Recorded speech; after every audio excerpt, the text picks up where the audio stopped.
My God, I hate drugs. Another remark from President Rodrigo Duterte grabs headlines and ends up being a joke.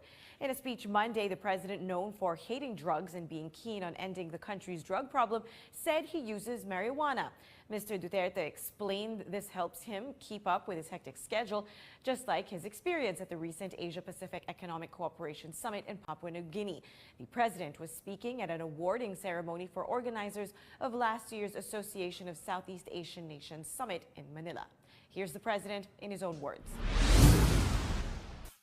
Start at 8:30, pero wala namang gumigising ng 8:30. The idea it should be 9. 9, tapos the next meeting would be lunch, then 2:30, then another one and 4:30. Apat lang, pero kung every 30 minutes. Nakita man ninyo? It's a killing activity. And I think my age, ako hindi masyado. Kasi nagmamariwana ako para magising. Sa ibang di na kaya.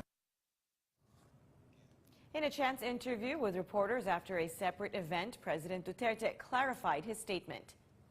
Ganon ako. Yeah, no, you don't bind me with your kung sabihin ninyo na joking or not, I do not mind. But it was, right, a joke? It was a joke. Of course it was a joke. Pero nobody can stop me from just doing my style. Minsan sabi ninyo, misogynist ako, magbiro ako ng gano'n. That's my style. Okay. It's too late to change. If I want to joke, I will joke. Joke-jokein mo, ngayon kung maniwala kayo, kayo. The president has said in the past that he is against recreational marijuana, but he is open to legalizing medical marijuana. 8 senatorial candidates who joined our first senatorial forum in UP Diliman over the weekend revealed their stand on the proposed legalization of medical marijuana. Here's a look. Should medical marijuana be legalized? Yes or no? Interesting. Ay, Diyan ba to? Sure na po kayo. Okay. Senator Serge, Senator Juan Ponce. Tatlong yes. Oo. Shell Diokno, JV Ejercito, JPE, yes. And Serge Osmeña. No po. Kay Francis Tolentino, Bato, Bam, and Gary. Senator Coco Pimentel, who is also running in next year's election, says the president told him that he has, quote, never touched marijuana his entire life. In other news, heads up commuters, transport regulators have ordered the rollback of jeepney fares to 9 pesos in 4 Luzon regions. In a resolution, the Land Transportation Franchising and Regulatory Board says this will take effect immediately upon publication in a newspaper of general circulation. The benchmark Dubai crude oil has now gone down by 14% to an average of $68 per barrel in November from $79 per barrel in October. The fare cut comes less than a month after an increase was carried out. Just last month, regulators allowed jeepney drivers and operators to charge a minimum fare of 10 pesos in Metro Manila, Central Luzon, Calabarzon, and Mimaropa. And we now talk to Piston President George San Mateo. Good morning. Thanks for taking our call, sir. Good morning. Ano kong naging reaction nyo sa utos ng LTFRB for a provisional rollback sa pasahe ng jeep from 10 pesos back to 9 pesos? Well, alam nyo, yung sa rollback per se, no, nag-express naman kami sa Piston na hindi kami, amenable naman kami doon sa rollback, no. Pero ang tinututulan namin, itong ginawang unilateral decision ng LTFRB. No, kasi nasa rules naman yan ng LTFRB na in any petition, whether for increase or decrease, it should undergo a public hearing. No, yung nagkaroon kasi ng increase sa pamasahe, yung public hearing noon, no, nung pinalo, ang tagal-tagal kumilos na LTFRB bago nila inaprubahan yun. Tapos, kumbaga, the damage has already been done. Ang taas-taas na ng presyo ng langis nung ginrant nila yung increase. Naningil pa sila ng 610 sa bawat operator ng taripa. Ngayon, if you remember, November 2 nung ginrant yung increase, ay wala pang isang buwan, ni-rollback na yung pamasahe. Ngayon, ang sabi namin, mas napag-usapan sana na maayos yung rollback with the consensus between the commuters and the transport groups, no, para magkaroon ng paliwanagan, and at the same time, sana through a public hearing, naimbita sana yung Department of Energy at ang Department of Trade and Industry upang makapagbigay sana ng opinion ang DOE kung saan ba ang magiging direksyon ng presyon ng petrolyo sa mga darating na buwan. And particular also yung DTI, para masagot ng DTI, bakit hanggang ngayon ay hindi pa rin bumababa ang presyo ng bilihin sa kabila ng nagtuloy-tuloy nga ang rollback sa presyo na lang. In spite, sa totoo lang, ang presyo ng bilihin patuloy pa nga tumataas until ngayon. Sana na-trash out doon. Then from there, nag-come up ng decision ng LTFRB. Kasi unilateral ang decision eh. Okay, so ngayon, Mr. San Mateo, you're anyway, saying... nandiyan na yan.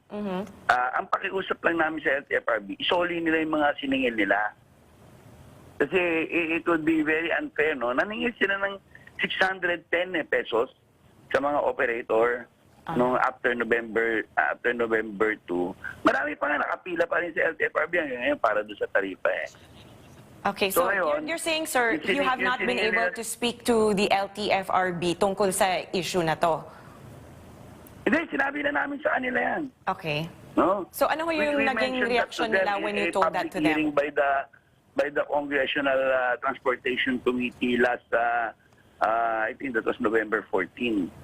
No? Kaya lang, tengang kawali lang yung mga LTFRB, mga bingi yung mga yan. So, sir... Dapat nang isoli nila kasi yung taripa na binayaran ng mga tao, wala nang silbi ngayon.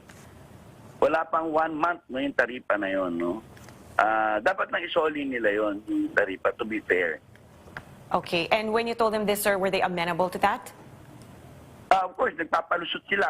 So, may rules daw na may kailangan magbayad. Diba? Kahit ikaw yung siningil. Diba? O tapos wala pang 1 month, 'di ba? Di sayang lang yung pinagod ng mga operator. Ano yung mga operator, hindi lang yung amount na 610. Umila pa sila ng ilang araw para makuha yan. All right. So, sir, last question, sir. Anong magiging long-term plan nyo? Because I think it is a given that gas prices will fluctuate. Is there a way that your group and the LTFRB can find a way or some kind of formula to be able to charge commuters the right fare? No. Let me clear, no. I'm not advocating deregulation and transportation fare. No, hindi ako nag-advocate ng deregulation ng transport fare. Naniniwala kami dahil ang fare ay usapin ng public interest. No, it should be regulated. Pero dapat hindi nagdidili-dali ang LTFRB. Kumbaga, ang sinasabi namin, pag nandiyan ang sitwasyon at may nagpetisyon, whether rollback o increase, dapat aksyonan kagad ng LTFRB na mabilis. Okay, quicker action Yun from ang the sinasabi namin. LTFRB. Kasi inaksyon nila ito mabilis, itong rollback eh. Dapat inaksyonan din nila na mabilis nung time nag-petition nun. Diba? I see. All right. In fact, actually, ang piston nga did not advocated fair hike petition eh. Ibang grupo yung nag-petition, ang in-advocate pa nga ng piston, no, sa halip na magkaroon ng fair hike noon, ay alisin yung 12% value added tax at yung nakapatong na train law, no, yung pinatupad noong 2018 at isuspend yung 2019, no. Okay. Pero hindi nangyari nga ngayon. Binawi pa nga nila pati yung sa 2019 i-impose na nila yung additional fuel tax, di ba? Okay, thank you very much, Mr. George San Mateo. I'm afraid that's all we have time for. That was George San Mateo, President of Piston.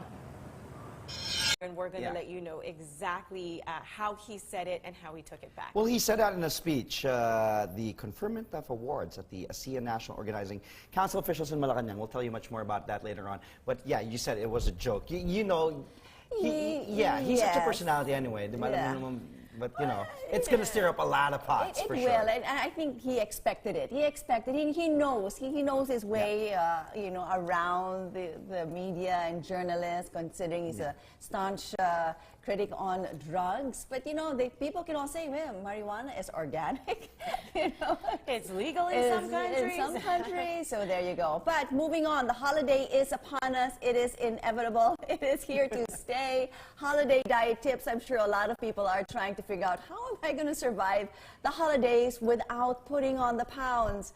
We need that. 21 Yeah, days to go before Christmas. There's always choices to There's- be made. there And how do you make the right choices? You know, for me, I always think that holidays is a time. It is a holiday, so guys, Yeah. enjoy the Indulge. holidays.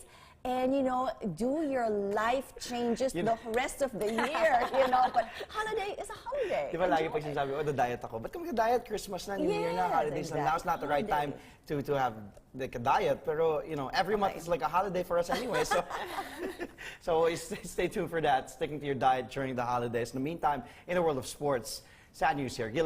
Unfortunate news, sad as well. Gilas Pilipinas falls to Iran at home. So after losing to Kazakhstan last Friday, we lose to Iran back-to-back. And our next games will be the 6th window of the FIBA World Cup qualifiers in February, which will be 2 away games. So Okay, so how will that affect us? I we'll mean, tell you later on the show. Again, stick around until 7:30 for these stories and more. Meantime, here are the morning's headlines. President Duterte admits to using marijuana, but is quick to say it's just a joke. Transport regulators cut jeepney fares in several regions after a weeks-long plunge of oil prices. And how do you manage mental health through art? We tell you about the Julia Buen Camino project.